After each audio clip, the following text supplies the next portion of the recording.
पप्पा, भीमा कोरेगावच्या लढाईचा खरा इतिहास काय आहे? भीमा कोरेगावची जी लढाई आहे ती 1 जानेवारी 1818 झाल्याचा इतिहास आहे. हा इतिहास जर तुला बघायचा असेल तर तुला ब्रिटिश दस्तावेज याचा उपलब्ध आहे किंवा यदुनाथ सरकार आहे, जी सरदेसाई आहेत, या लोकांनी ही जे इतिहासकार आहेत यांनी इतिहास याचा लिहून ठेवलेला आहे. 1817 पासून लढाई चालू होती आणि पेशव्यांचा इतिहास समजून घे बेटा की मराठा साम्राज्यापासून हे जे पेशवे होते हे मराठा साम्राज्याचे पंतप्रधान होते. परंतु नंतरच्या काळामध्ये जे पहिले बाजीराव पेशवे होते यांनी पंतप्रधान म्हणून असताना सुद्धा जेव्हा मराठा साम्राज्यासाठी प्रचंड प्रमाणामध्ये काम केलं, परंतु त्यांच्या नंतर मात्र मराठा साम्राज्याचं रूपांतर हे पेशवाईमध्ये झालं की शिवशाही छत्रपती शिवाजी महाराजांनी जी सुरू केली होती त्याचं रूपांतर या पेशव्यांनी पेशवाईमध्ये केलं आणि ते मुख्य राज्यकर्ते पुण्याचे झाले. त्यांच्या काळामध्ये प्रचंड प्रमाणामध्ये म्हणजे चित्पावन ब्राह्मणांचं साम्राज्य त्या काळामध्ये वाढल्याचं इतिहासकार सांगतात आणि ब्राह्मणांच्या काळामध्ये ही पेशवाई इतकी टोकाला गेली होती की समाजामधले सामाजिक भेद मोठ्या प्रमाणामध्ये वाढलेले होते. याच काळामध्ये इंग्रजांचं आगमन झालं. 1817 मध्ये खडकीला पहिली लढाई झाली पेशव्यांची आणि इंग्रजांची. या लढाईमध्ये सुद्धा पेशव्यांचा पराभव झाला आणि इथून बाजीराव पेशवे जो होता दुसरा तो पळाला.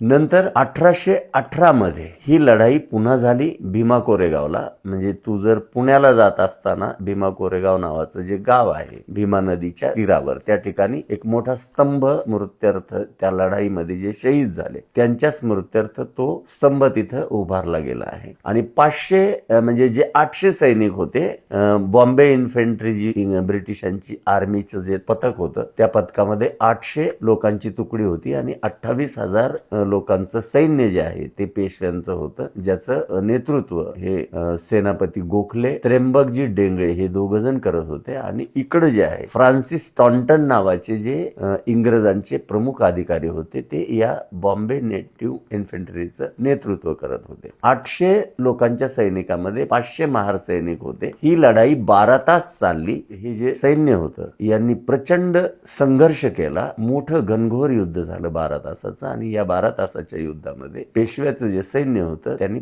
पलायन केलं आणि सपशेल शरणागती पत्करली. अशा पद्धतीचा हा खरा इतिहास आहे. आणि 1 जानेवारी 1927 ला डॉक्टर बाबासाहेब आंबेडकरांनी या शूर महार सैनिकांना अभिवादन करण्यासाठी त्या ठिकाणी ते गेले आणि सलामी त्यांनी या आपल्या वीर बांधवांना दिली. जेव्हा त्यांनी हा इतिहास वाचला महारांच्या शौर्याचा इतिहास, लक्षात आलं बेटा तुझ्या?